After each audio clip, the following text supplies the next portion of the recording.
Welcome. Today we are undertaking a very necessary, a very difficult examination. We are. We're going to be looking closely at the sources surrounding the mass shooting at Sandy Hook Elementary School. It took place in Newtown, Connecticut on December 14th, 2012. And it's an event that, it really created a dividing line in the American consciousness on so many issues.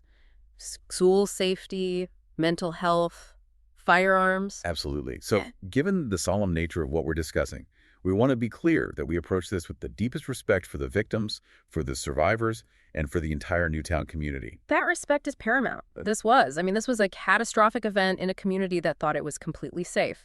And the investigations that followed, they force a really brutally honest look at several systemic failures. And that's our focus here, to move past the initial media reports, the initial shock, and really scrutinize the official state findings. Right. We'll look at the timeline, the chilling profile of the perpetrator that emerged, and then the legal and legislative reverberations that are still being felt today. So our goal is clarity and thoroughness. Mm-hmm. We're focusing on the facts, the investigations, and the societal repercussions of what remains the deadliest elementary school shooting in U.S. history. And the deadliest mass shooting in Connecticut's history. So to start, we really need to establish the context of the location. Newtown, Connecticut. It's so important because it was, by every definition, a safe, insulated, northeastern suburb. The sources really highlight this. They point out it was a town of about 28,000 people. And in the 10 years before December 2012, there had been only one homicide. One. In the entire town. It was just not a place where something like this was ever supposed to happen. Exactly. And that violation of expectation, it just magnified the horror. In Sandy Hook Elementary School itself, SHES, it served about 456 children. That's right, kindergarten through fourth grade. And the sources detail the security protocols they had. For the time, they were seen as relatively rigorous. They were. All visitors had to be admitted individually. There was a video monitor system. You had to show ID. And the doors were locked. Critically, yes. The doors to the whole school were locked every day at 9:30 a.m., right after morning arrivals were done. But the violence that day, it actually began before the perpetrator even got to the school. Yes. This is a part of the story that sometimes gets overlooked, but it's critical context. The first victim was Nancy Lanza. She was 52, the perpetrator's mother. And the sources are clear on this. Sometime before 9:30 that morning, her 20-year-old son, Adam Lanza, fatally shot her in their home. He used a .22 caliber Savage Mark II rifle. It was one of several guns that she legally owned. Investigators later found her in her bed, still in her pajamas. 4 gunshot wounds to the head. It was a truly dark beginning to an even darker day. And from there, Lanza took his mother's car and he drove to Sandy Hook Elementary. So let's move to the attack on the school itself. Yeah. Those security measures were designed specifically to stop someone from just walking in. They were, but Lanza found a way to bypass them almost instantly. This was shortly after 9:35 a.m. At about 9:35 a.m., yes. He drives up to the school. The locked front doors don't deter him. He shoots right through a large plate glass panel next to the door, Shattering it completely. allowing him to just step over the threshold and into the main hallway. And he was armed with, extreme lethality. The primary weapon was his mother's Bushmaster XM15 E2S, a semi-automatic rifle. And he had 10 fully loaded 30-round magazines for it. 10 a magazine. 10. He also had 2 handguns, a 10-millimeter Glock and a 9-millimeter 6-hour, though the 6-hour was never actually fired. His appearance, it suggested a lot of preparation, didn't it? Even if some of the initial reports got it wrong. He was dressed in all black. He had yellow earplugs, sunglasses, black hat. Now, the initial reports often said he was wearing body armor. Which is incorrect. Investigators later confirmed it was inaccurate. But he was wearing an olive green utility vest, and that vest was crucial. Because that's where he kept the magazines. Exactly. The pockets of that vest held those 10 30-round magazines, the sheer amount of ammunition he had ready, plus the earplugs. It all points to a chilling level of preparation for a sustained, loud, high-volume attack. The cost of what happened in the next few minutes it's just catastrophic. It is. The final toll was 20 children, all 6 or 7 years old, and 6 adult staff members at the school. Not including his mother, an unimaginable human cost. But the investigation reports, they reveal something else. They show that the actions of the staff in just those first few seconds likely prevented an even worse tragedy. Yes. When the first shots rang out, the school's intercom system was on, so the sound was transmitted throughout the building. And the principal, Don Hochsprung, And the school psychologist, Mary Sherlock, they heard it. And they didn't hesitate. They didn't hide. They ran directly toward the sound of the gunfire. That decision to run toward the danger, it's an immediate act of self-sacrifice. It was. A faculty member who was with them later testified that as they ran, they were yelling, "Shooters, stay put," to warn everyone else. A human alarm system. The most effective one possible in that moment. Tragically, both Hawksprung and Sherlock were killed almost immediately by Lanza. But that warning, that shout, it was critical. It was life-saving. It allowed other staff members to realize what was happening and start barricading their doors. We should just pause on that. The instinct for most people would be to hide, to run away. They ran toward it. Their sacrifice served as that warning. Lead teacher Natalie Hammond was with them. She was wounded, shot in the leg, and then shot again. But she survived. Her survival came down to pure instinct. She played dead in the hallway, and when there was a momentary pause in the shooting, she showed incredible fortitude. She crawled back to the conference room she'd just left. Yes, and pressed her body against the door, barricading it, preventing him from getting in there. And then you have the stories of the teachers inside the classrooms. The protective instincts. They are just agonizing to read about, but so inspiring. They show such profound, instantaneous bravery. Teacher Victoria Lee Soto. She managed to hide some of her first-grade students. Some accounts say in a closet, some say a bathroom. The details vary, but the outcome. The outcome is consistent. She was killed as she was trying to keep herself between the shooter and her students. The children who survived from her class credited her with saving their lives. And then there's Anne-Marie Murphy, a special education teacher. Yes. When the first responders finally entered the school and found her, she was physically covering a 6-year-old boy, Dylan Hockley. Shielding him. Shielding him with her own body. Both had succumbed to their wounds, but her final moments were spent trying to protect him. Those actions. Hawksprung, Sherlock, Soto, Murphy. It's selfless valor. There are also these critical details about survival, moments of quick thinking or even just chance. Right. Take first-grade teacher Caitlin Roig. She acted so fast. She got 15 of her students into a tiny classroom bathroom and barricaded the door. But there's another detail about her classroom that's just incredible. It's a fascinating detail. It has to do with the small window in her classroom door. After a lockdown drill a while back, she had covered it with a piece of black construction paper. And she'd just forgotten to take it down. She'd forgotten to remove it. And investigators believe that Lanza may have bypassed her room entirely because that covered window made it look like the room was empty. That one piece of paper may have saved 15 children. And then there's the testimony for the children who survived. It gives you the most stark evidence of the horror. It's truly devastating. The sources recount the experience of one little girl, just 6 years old.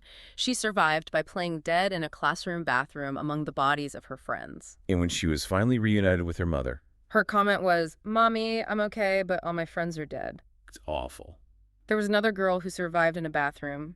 She reported hearing a little boy crying out, "Help me, I don't want to be here." And the sources say Lanza responded to him. He did. He reportedly responded with just callous cruelty. "Well, you're here." And then the sound of shots immediately followed. It shows a calculated malice. This wasn't a moment of frenzied panic on his part. Okay, so let's turn to the investigation now. And the timeline that the first responders were working with, it highlights just how brief and how intensely concentrated this all was. The speed is shocking. I mean, truly shocking. The first 911 call came in at 9.35 and 39 seconds. And the last shot? The last shot was heard at 9.40 and 3 seconds. The forensics confirmed this was Lanza's self-inflicted wound, so the entire attack lasted just 4 minutes and 24 seconds. And in that time? In that time frame, he fired 156 rounds, 154 from the rifle, and then 2 from the Glock pistol he used for his suicide. What about the police response? There's often confusion about arrival versus entry into the building. That's a very important distinction. The first Newtown police officers began arriving on the street outside the school within 4 minutes of the call, at 9:39 a.m. But they didn't enter right away. No. The first officers actually entered the school building itself at 9:45 a.m. That's about 5 minutes after Lanza had already committed suicide. So, to be clear, he stopped the shooting himself. He did. No shots were ever fired by law enforcement during the entire incident. Their role became one of evacuation and painstakingly sweeping the school to make sure there were no other threats. The forensic investigation then revealed a lot about his intent, especially with the weaponry. Let's talk about the ammunition he used. This is one of the most chilling details, and it comes from the medical examiner, Dr. H. Wayne Carver. He noted that the Bushmaster rifle was used to kill all 26 victims at the school. Yes, and Dr. Carver described the injuries as devastating. He pointed out many victims were shot multiple times, but the ammunition itself was highly specific. It wasn't just standard bullets. No, not at all. The medical examiner said the bullets were, and I'm quoting here, designed in such a fashion the energy is deposited in the tissue so the bullet stays in. Can you explain what that means in practical terms? Absolutely. It means they were likely fragmenting or high-velocity soft-point rounds. They're designed to expand or break apart on impact, To maximize damage. to maximize the transfer of energy into the target rather than just passing through cleanly. The fact that the bullets stayed in the bodies confirms they performed exactly as they were designed to. It maximizes lethal damage, and it virtually guarantees mortality. So it underscores that this was not random firing. He chose tools for maximum lethality. Precisely. Okay, let's move to his home. What did investigators find there that gave them a window into his mindset? Well, the materials they recovered painted this portrait of extreme isolation and a really macabre obsession. He tried to cover his tracks, though. He did. He'd removed the hard drive from his computer and deliberately damaged it before he left for the school. But investigators still managed to recover critical digital evidence. Not physical evidence. The physical evidence was damning. They found 3 samurai swords, they found newspaper clippings about other mass shootings, and they found a huge supply of ammunition still in the house. How much? Over 1,400 rounds. That's in addition to what he took with him. And there were 3 other legally owned rifles of his mother's still at the home. But the most shocking piece of evidence, I think, points to this long-standing, obsessive preoccupation he had with violence. You're talking about this score sheet. Yeah. It's incredible. Investigators found that he had spent years, literal years, researching other mass shootings. He was particularly focused on Columbine. And this spreadsheet? The centerpiece of this research was a massive spreadsheet. It was 7 feet by 4 feet. It was described by investigators as a score sheet. It meticulously listed around 500 mass murderers, the specific weapons they used, and their kill counts. 500? 500. The scale and the detail of this, it just demonstrates that his actions were the culmination of a long-term, meticulously cultivated pathology. It wasn't a sudden break. And what else did they find on his computer, on his digital footprint? They found extensive writings about previous mass shootings. Chillingly, they also recovered 2 videos of suicide by gunshot. And photos of himself. Yes, 2 pictures of Lanza pointing guns directly at his own head. And beyond that, they found documents suggesting an interest in pedophilia and a specific document he'd written called Selfish. What was that about? It detailed his deeply misogynistic belief in what he saw as the inherent selfishness of women. It just paints this picture of a mind completely immersed in violence, toxicity, and deep resentment. Which brings us to his mental and developmental history. This is what later reports identified as a key systemic failure. It is. Lanza had actually been a student at Sandy Hook Elementary. He went there for 4.5 years before his difficulties really began. And the shift to middle school in 2004 was a major trigger. Catastrophic for him. He developed profound extreme anxiety. It was triggered by sensory overload, classroom changes, noise, just general stimulation. It got so bad at one point his mother took him to the emergency room. So what were the formal diagnoses he eventually received? At age 13, he was diagnosed with Asperger syndrome, which is now considered part of the autism spectrum. And then a year later, at 14, he was diagnosed with obsessive-compulsive disorder, OCD, by the Yale Child Study Center. And the sources detailed just how severe his OCD symptoms were. They weren't mild habits. These were life-governing compulsions. He was frequently washing his hands. He was changing his socks up to 20 times a day. 20 times a day. Which meant his mother had to do 3 loads of laundry every day just for his socks.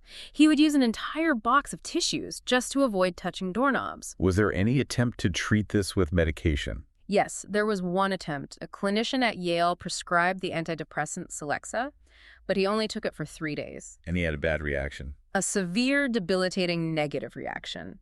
His mother reported he became disoriented, his speech was disjointed, he was sweating profusely. She described him as practically vegetative, and after that really traumatic experience, he never took medication again. And this is where the Child Advocate report really zeroes in on the systemic failure, right? The lack of any ongoing support after that point. Precisely. This is the crucial finding.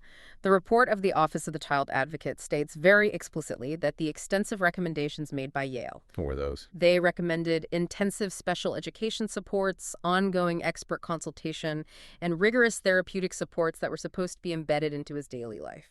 And the report says, The report says those recommendations went largely unheeded.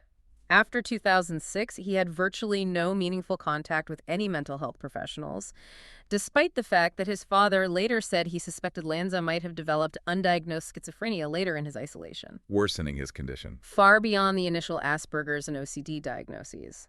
And this failure to adequately treat and support a young man with a clearly deteriorating severe mental illness, is identified as a major missed opportunity by the investigators. So you had these two major official reports that come out. The 2013 State Attorney's final report, and then the 2014 Office of the Child Advocate report. And they offer really different conclusions on the core question of why this happened. They really do. The state attorney's report, which came out about 11 months after the shooting, it confirmed Lanza acted alone. It confirmed he planned his attack and his suicide. But on motivation. On motivation, their primary conclusion was that the central question of why he did this, or why he specifically targeted Sandy Hook, they said it may never be answered conclusively. They essentially said it was unknowable. They threw their hands up, yeah. They just confirmed his obsession with mass murders and his access to firearms. That conclusion must have been so frustrating for the public, and especially for the families who were just desperate for answers. It was deeply unsatisfactory, because it sort of implies this was just a random act of evil, rather than what it was, a preventable series of cascading failures. And this is why that second report from the Office of the Child Advocate a year later was so important. It was crucial. They refused to accept the unknowable motive idea, and they provided a much more nuanced, though absolutely heartbreaking explanation. So how did the Child Advocate report frame the cause, if not as a single motive? They moved away from the idea of a single motive and instead pointed to a cascade of events. Their analysis showed that Lanza's condition wasn't static, it was deteriorating, and rapidly. And this cascade included what? It included his total isolation from society, the worsening severity of his OCD, chronic depression and anxiety, and a condition we haven't really touched on yet in depth, profound anorexia. The anorexia finding. That's an unusual element in the profile of a mass shooter. It is, and it provides a critical link between his psychiatric decline and his physical decline. The report is explicit about this. It says he was anorexic to the point of malnutrition. And probable resultant brain damage. He was 6 feet tall, but he only weighed 112 pounds. That's a critically dangerous state. And the authors of the report linked this malnutrition, combined with his autism and OCD, to compounding his risk for suicidal thoughts and his fixation on violence. The core insight is that his severe physical deterioration was making his already fragile mental health even worse. So the Child Advocate concluded it was this combination, his internal mental health crisis, plus his external fascination with violence. Exactly. They concluded that Lanza's severe and deteriorating internal mental health problems, coupled with an atypical preoccupation with violence, and this is the key immediate access to deadly weapons. That combination was the definitive recipe for mass murder. Not one single thing, but a lethal combination. Where access to the weapons was the final critical ingredient.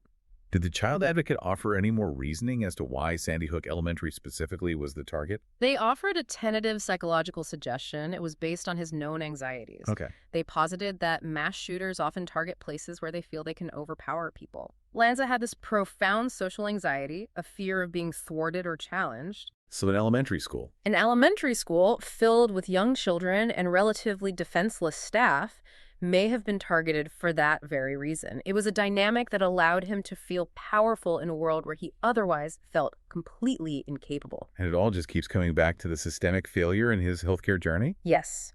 The report stressed that the lack of any adequate mental health treatment after 2006 was a profound failure. The Child Advocate argued that if his severe mental illness, the anorexia, the OCD, the anxiety, if it had been adequately diagnosed and treated, then one of those critical predisposing factors in that recipe Might have been mitigated. Exactly. It underscores that this tragedy wasn't some unpreventable anomaly. It was a culmination of missed opportunities in mental health intervention. So after the reports came out, the focus really shifted to accountability. through the court system. And this event, it generated some really significant legal precedents, starting with the Lanza family's estate itself. Right, the very first legal response targeted the estate of Nancy Lanza. The families of the victims sued her estate. On what grounds? They asserted that she had failed in her legal duty to properly secure her firearms, that she had allowed her son, who she knew had severe mental health issues, to access them and commit this violence. And that lawsuit was settled. Yes, 16 plaintiffs settled that case in December of 2015. They received a total payment of $1.5 million, which was drawn from Nancy Lanza's homeowner's insurance policy. Then there was the second legal battle, and this one was nationally significant, the one against the gun manufacturer. This is where you see the legal landscape really start to change. 9 of the families filed a lawsuit against Remington Arms, the manufacturer of the Bushmaster rifle. But the challenge there was a powerful federal law that shields the gun industry. An incredibly powerful law, the Protection of Lawful Commerce in Arms Act, or PLCAA. It was passed in 2005, and it basically grants gun manufacturers this broad immunity from liability when their products are used in crimes. It's the industry's ultimate shield.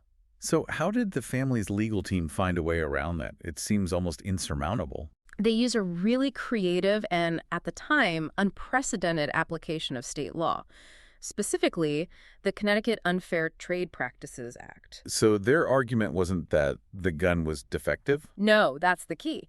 Their argument was that Remington had marketed the semi-automatic rifle inappropriately to civilians. What does that mean, inappropriately? They claimed the company's advertising often mimicked military recruitment language. It presented the weapons in what they called an unfair, unethical, or dangerous manner.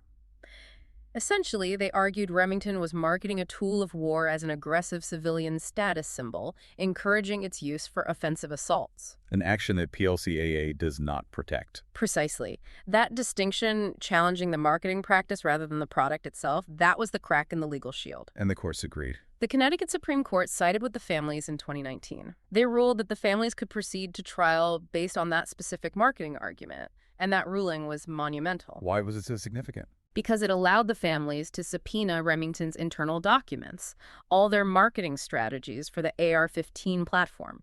When Remington appealed to the U.S. Supreme Court, the Commonwealth refused to hear the case, which cemented the family's right to proceed. And the weight of that potential trial forced a massive settlement. Exactly. Facing the revelation of those internal marketing documents, Remington ultimately settled with the families for $73 million in February 2022. Which was a historic victory. It demonstrated for the first time that state trade practice laws could hold gun manufacturers financially accountable for the misuse of their products if their advertising encouraged unethical or dangerous behavior. It provided a new blueprint for litigation. Then there was the third major legal front, which focused on the spread of malicious misinformation. This involved the conspiracy theorist Alex Jones and his InfoWars platform. Jones repeatedly and falsely claimed that the Sandy Hook shooting was a giant hoax. He called the parents crisis actors. Yes, he claimed it was all a staged event designed to erode the Second Amendment. And those claims led to years of just brutal harassment and additional trauma for the families. They were forced to defend the reality of their own children's deaths. But the judicial response to his actions was severe. Extremely so. Jones was found liable for defamation in several different proceedings. In Texas, he was ordered to pay $4.1 million in compensatory damages and then another $45.2 million in punitive damages. And that wasn't all. No. A separate verdict in Connecticut ordered him to pay an additional $965 million to the victims' families. The courts made it absolutely clear that denying a tragedy and generating mass harassment would come at a staggering financial cost. Jones and InfoWars then filed for bankruptcy in 2022. There was a recent sort of bizarre development with that, wasn't there? There was. The satirical publication The Onion actually attempted to buy InfoWars at the bankruptcy auction. I remember that, with the family's backing. Reportedly with their backing, yes. The intention was to take the platform away from Jones permanently. But a U.S. bankruptcy judge blocked that sale in late 2024, ruling that the auction hadn't encouraged the best possible bids. So while the financial liability is confirmed, actually paying those damages is still a very complex and protracted process because of the bankruptcy. The tragedy, as you'd expect, immediately reignited the national debate over firearms. It led to a very powerful, though ultimately very divided, political reaction. The reaction was visceral. In early 2013, President Obama signed 23 executive orders and proposed 12 congressional actions. And the focus was on a few key measures. The focus was on mandatory universal background checks for all gun purchases and reinstating the ban on semi-automatic firearms and high-capacity magazines, anything holding more than 10 rounds. And what was the immediate contrasting response from the major gun rights groups? Well, the NRA, through its leader Wayne LaPierre, responded forcefully within just a few days. They blamed the tragedy not on the weapon, but on the concept of gun-free school zones. Which they argued were magnets for killers. Yes, so their proposed solution was the polar opposite of restriction. They called for armed police officers or guards in every single American school. They even announced a new program, the National School Shield Emergency Response Program. And that response just starkly defined the political battle lines. The lines that really continue to dominate the discussion to this day. So, while federal action stalled out, several states did move quickly to pass new laws. New York was the first. They passed the SAFE Act in January 2013. But Connecticut, being the site of the tragedy, passed a really comprehensive major gun control law in April of 2013. And that law was far-reaching. It required universal background checks for all firearm sales, it banned high-capacity magazines over 10 rounds, and it banned over 100 specific types of guns by name, dramatically expanding their assault weapons ban. And crucially, it also created the first state-level registry in the U.S. specifically for dangerous weapon offenders. But the federal efforts, which actually had huge public support, they collapsed. That failure really defined the political aftermath. Despite massive public sentiment, polls at the time suggested over 90% of Americans supported expanded background checks, the federal efforts were defeated. The assault weapons ban of 2013. Defeated in the Senate in April 2013. And so was the crucial Manchin-Toomey Amendment, which was the bipartisan bill to expand background checks nationally. The failure of that amendment in particular, that was a bipartisan effort. It says so much about the political reality of that moment. It showed that the political power of lobbying and the filibuster was stronger than the immediate public outcry. That moment became an inflection point. It signaled that even the worst imaginable tragedy, the killing of 20 first graders, was not enough to overcome the political obstacles to enacting even consensus-based federal gun reform. And that stalemate has largely persisted ever since. Separately from the gun debate, the shooting also spurred a renewed debate about the influence of violent video games. Yes, this became a very common media trope right after the shooting, mainly because Lanza was known to spend a lot of time playing games. Games like Left 4 Dead, Call of Duty, Doom. Those are on the list, yes. But that whole narrative was significantly undermined by the official state attorney's report. Which found what? Which concluded there was ultimately no link found between video games and Lanza's motive for the shooting. So it sounds like the focus on violent games was maybe a way for people to grasp for an understandable external cause instead of grappling with all the complex internal factors. I think that's a fair assessment. The sources support a much more nuanced view. The state attorney noted he also spent a lot of time playing non-violent games. Like Super Mario Bros. And notably, Dance Dance Revolution. He would play DDR for hours on end, and the report described it as a way for him to contain anxiety-producing impulses and thoughts. So it was a coping mechanism. The Child Advocate report also noted that internet and video game addiction is highly comorbid with severe psychiatric disorders like OCD and anxiety. So in Lanza's case, the games, regardless of the genre, were arguably more of a symptom of his profound isolation and mental distress, not the root cause of the violence itself. The sources show that the Newtown community, they had to face these immediate and just monumental decisions about how to handle the physical reality of the tragedy. They couldn't just continue using a site of such immense suffering. No, the school was closed instantly. It became an ongoing crime scene. So the immediate solution was to relocate the students to an unused school in the next town over, in Monroe. They actually renamed that school Sandy Hook for continuity. And then they had to decide what to do with the original building. It was a very difficult choice. In 2013, the residents of Newtown voted overwhelmingly to demolish the original school building. A painful but necessary decision for the town's collective healing, I imagine. It was done with that goal in mind, to remove the physical reminder of the violence. The demolition started in October 2013 and was finished by December. They wanted to ensure nothing remained that could attract morbid curiosity or serve as a gruesome marker. And what replaced it? It really speaks to the new, chilling reality of school safety in America. A new Sandy Hook Elementary School was built on that same site. It was funded by a $50 million state grant, and it opened in 2016. And it reflects this new era of school security. It has extensive modern security features. Layers of security, bulletproof glass, perimeter fencing, fortified safe rooms. It's a state-of-the-art facility, but the fact that it's necessary is, in itself, a tragic legacy.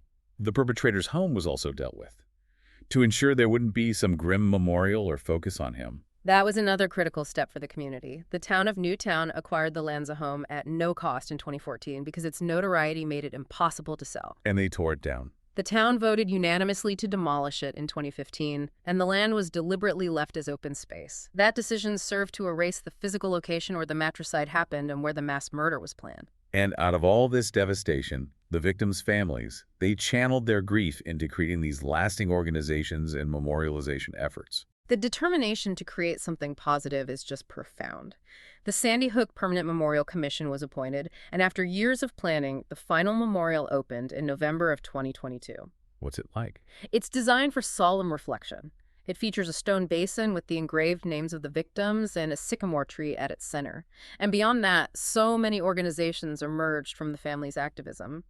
Most notably, Sandy Hook Promise, which focuses on violence prevention programs, and the Jesse Lewis Choose Love movement. But the long-term psychological toll of this trauma, it remains so evident even years later. Tragically so. The source material notes the suicide of Jeremy Richmond in March 2019. He was the father of one of the victims, Avielle Richmond. And his wife spoke publicly about it. She did. She explained that he had succumbed to the grief that he could not escape. And that incident just tragically underscores the enduring, devastating psychological trauma that mass violence inflicts on surviving family members long after the headlines fade. And just recently, there was a major, very poignant milestone for the children who survived that day. In June of 2024, about 60 students who were first graders at Sandy Hook when the shooting happened, they graduated from Newtown High School. That must have been incredibly emotional.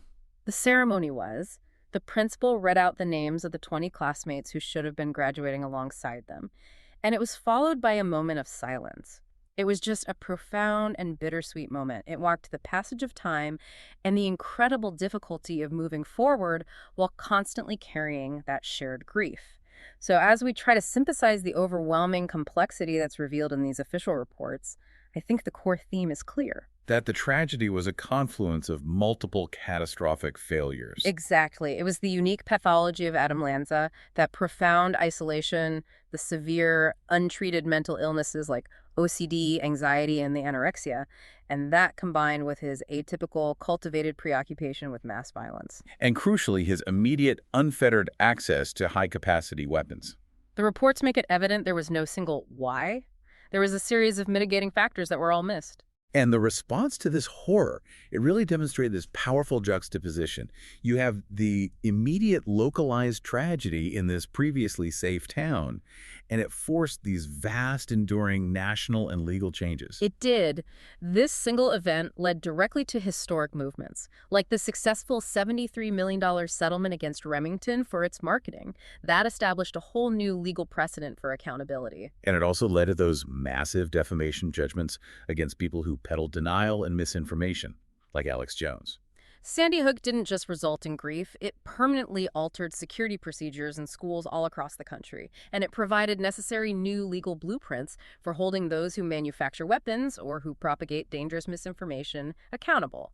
It's a terrible legacy, but it's one that demanded and received a reckoning in the halls of justice. This analysis gives us a very sober and, I think, a very necessary understanding of the facts and the forces that were at play in this heartbreaking American tragedy. Indeed. It leaves us to reflect on how preventative measures, whether that's through comprehensive mental health intervention, community engagement, or legislative barriers to weapon access, how all of those things must be continuously strengthened to ensure that such a lethal recipe for mass murder can never be completed again. Thank you for walking us through these complex facts today. My pleasure. And to you, the listener, thanks for listening.